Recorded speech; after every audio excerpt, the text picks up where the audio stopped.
What's going on, guys? Shepasaurus here. I want to give some feedback based on some testing I did. The healer change is the patch is live on the public test server, and I did a bunch of Archmage testing. I did it live. Some of you watched that, and I wanted to summarize, exactly my thoughts, what I posted on the forums, as well as, I got some good feedback from other people on what they thought.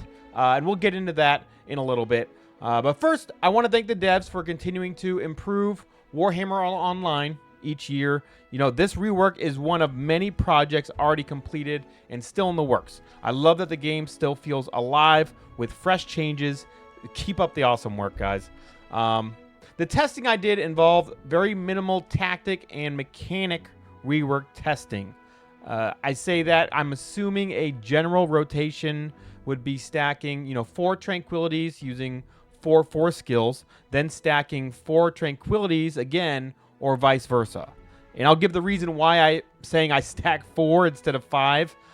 And that's actually the point that I received the most feedback on by another tester, Live for Treasure, who actually came up with an awesome 5-pip spender burst rotation. I'll talk about that towards the end of the video. But I still think my concerns here are valid, and I'll get into our discussion, again, towards the end. High Magic. Okay, so the change, I think it's a vast improvement from the High Magic we know on Live Now or production server. The current High Magic is largely unused except for in a few niche situations, really as a DPS Archmage to get out a quick resurrect or something like that. Going to 5-star and burning all your pips with a single cast just feels bad. It seems like a massive loss in damage or healing. Doing that, I think the ideal rotation would just be to go to 4 pips, stop until you cast back to 0, and then build back up again to 4 pips. Because if you cast at 5 pips, you lose all that 15% extra damage you were going to get for one 30% increased damage. Right, that's not as much increased damage. Live for Treasure did come up with an awesome rotation, and it's on the PTS General Discord in the Warhammer Online Discord using Fury of Asuryan. I see that there are a couple, there may be a couple more burst rotations like that, but I don't think the mechanic should punish somebody for trying to get a nice big cast off, right? I think making an upper limit like that is a bad thing in the long run, but it's very hard to test without a lot of scenario and realm versus realm combat. Let me give an example of what I mean by a ceiling, where you get to, casting 1, 2, 3, 4 stacks. Now you have 4 skills you can cast with 15% increased damage. Let's say it's a DPS. And then you go to the 5th pip because you're in the heat of combat. And now you only get 1 cast for 30% more damage. You're missing out on, 2 more casts with 15% damage. You got to build those pips back up. When I was doing just a general rotation, it was an overall DPS loss. They tried to do something similar in Monster Hunter. The Gunlance used to have a heating mechanic where you would basically fire shells to build a heat gauge, and then you cut the gauge off before you overheat to get the most out of your weapon. But if you overheat, you get a massive debuff in damage. And I see the risk versus reward for this type of mechanic. But overall, because there was so much micromanaging to do a perfect rotation and do the perfect damage, and not just the perfect damage, you actually do less damage if you engage with this mechanic fully. The community hated it. There's already so much going on in the fight. It's just another resource to manage. And resource management, it makes the game more interactive, but too much of it makes it very tedious to play the class, and I'm afraid having 5 pips steal all of your pips with 1 cast is too punishing. Maybe reducing your pips only by 2 rather than burning your whole stash of charges. So essentially you are rewarded with a burst hit of damage for building up for so long, but you're not penalized for doing so. The reason why I'm saying 2 is because double the boost. 30% bonus at 5 pips versus 15% bonus at 4 and below. And then you get an extra effect as a bonus for building so long. Additionally, you wouldn't want someone to just cast at 5 stars, go down to 4 stars, and then put it right back up to 5 stars, right? That'll be abusing that mechanic. Maybe it's 3 charges instead that it takes.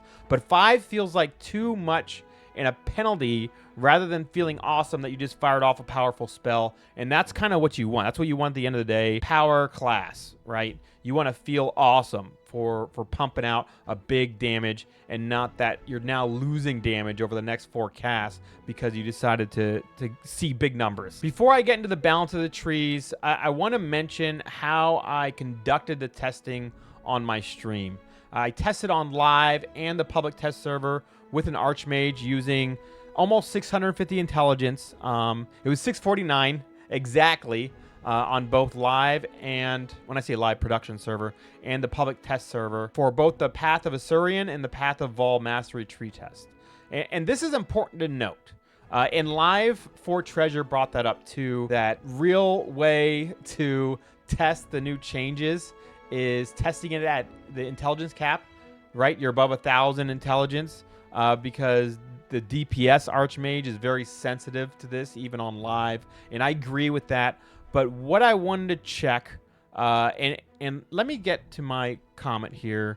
I told Live for Treasure this. You know, I agree testing at the int cap is the intended way to test, especially with how they changed the way damage is calculated. Base damage heal is lower in the calculation, but the scaling, the amount of extra damage you do per stat is increased. I think they did this to get away from the crit meta. However, this also hurts new players. When you just reach Realm Rank or Renown Rank 40, you're trying to grind your way up to Renown Rank 80. There's already a huge gear and stat gap, and now that scaling is so important. Until you guys make it to Renown Rank 75, get full Sov, full stats, you know, max intelligence, you're going to be suffering even more. The level 40 wall is where I see people quit already, and I'm worried that we're making that wall worse. And that's the whole reason why I decided to test at 649 intelligence rather than max. And I figured a lot of people were doing testing at max, and I wanted to do something a little bit different here. Let me get into Path of Asuryan first. The damage spells look to have taken an overall 5.5% nerf in damage. And I did do a spreadsheet. Live when I was testing, I was filling out all the numbers on my spreadsheet, and the Excel had to calculate everything for me. The 5.5% nerf in damage is between production and public test server. This testing at intelligence 649, so it should be equal on both sides. If you're casting at max intelligence, I could see there being either 0% nerf, or maybe it's even better. But a lot of people coming in, they're not going to have that 1,000 intelligence. If you're trying to utilize the mechanic without doing the Fury of Asuryan optimal rotation, where you cast 4 Tranquility Builders to build force damage, then cast 4 force skills to bring your high magic back down to neutral, it is an overall 2% increase in damage after casting 8 spells. 4 at minus 5.5% damage, and then 4 at plus 9.5% damage from the class mechanic. That means players will be required to interact with their class mechanic in order to do their damage, and will be penalized if they do not. I think the increase in damage for utilizing the class mechanic should be higher to give a greater incentive. I'm not sure we should have an overall 5.5% nerf as AM damage and DPS spec when you're mid-geared. It's significantly lower than, say, Shadow Warrior, White Lion, or Slayer already. And with the new high magic, we're going to be required to pay very close attention to our rotation in order to match the damage we are currently doing on the production server. This should be closer to a 5 or 6% damage increase to feel good for engaging with the mechanics. I don't think a 2% increase is enough. We're not going to see it. Playing Devil Advocate, if you were to go 5 stacks and cast 1 big ability and it's not Fury of Asuryan, let's say it's a 30% damage boost, you are now casting 7 spells at minus 5.5% damage from live, and a single spell at 24.5% increased damage from live. You're now averaging at minus 1.75% damage, and that's a decrease. Unless you cast a spell at 5 that increases your crit or increases your damage, you're actually decreasing the amount of damage you do mid-geared in the new live server. Moving on to Path of Isha comments, the spells look to be largely unchanged in value at mid-tier. A very little difference on the Excel sheet. If you do not pay attention at all to class mechanics, you may have a slight boost. But let's just say for simplicity that if you're spamming Blessing of Isha, you're not going to see any increase in healing output. However, if you engage with the mechanic to the fullest, you will see an approximately 7.5% increase in healing output over an 8 spell cast rotation, not casting at pip 5. I think this is fine. If anything, I would like to see the heal numbers decreased. That's a controversial opinion, I know. As a healer main, I play Archmage on the Order. I play Disciple of Cain on Destruction. And I feel as though healers are too powerful. And their time to kill is much too high when a healer is involved.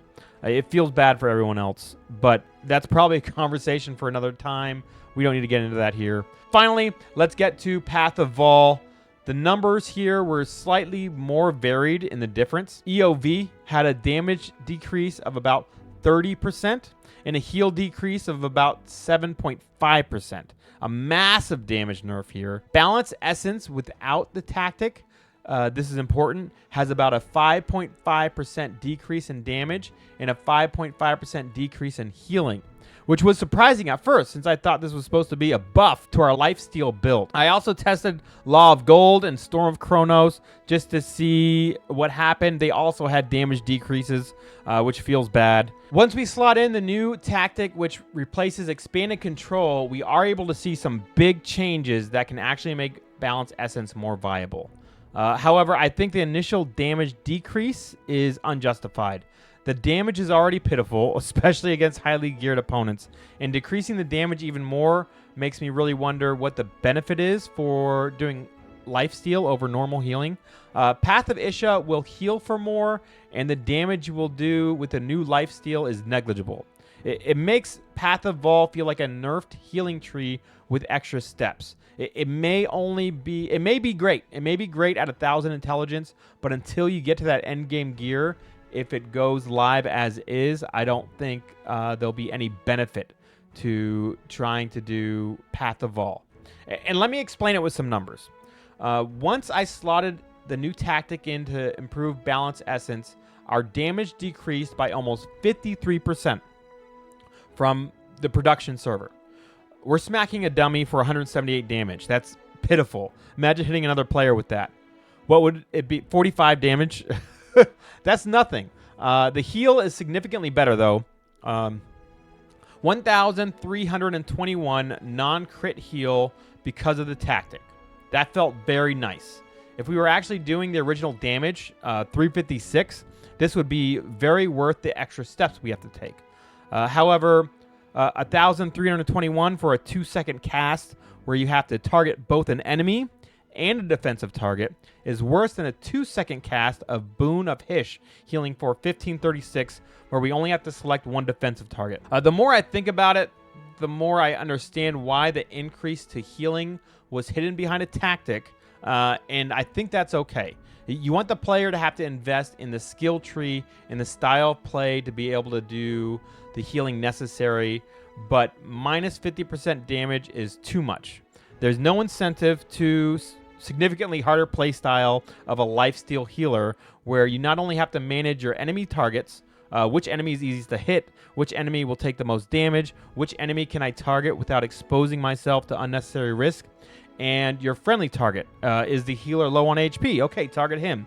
Are healers good and tank bad? Okay, target tank. Are 2 DPS low? Okay, which DPS is more important? Or which do I not care about?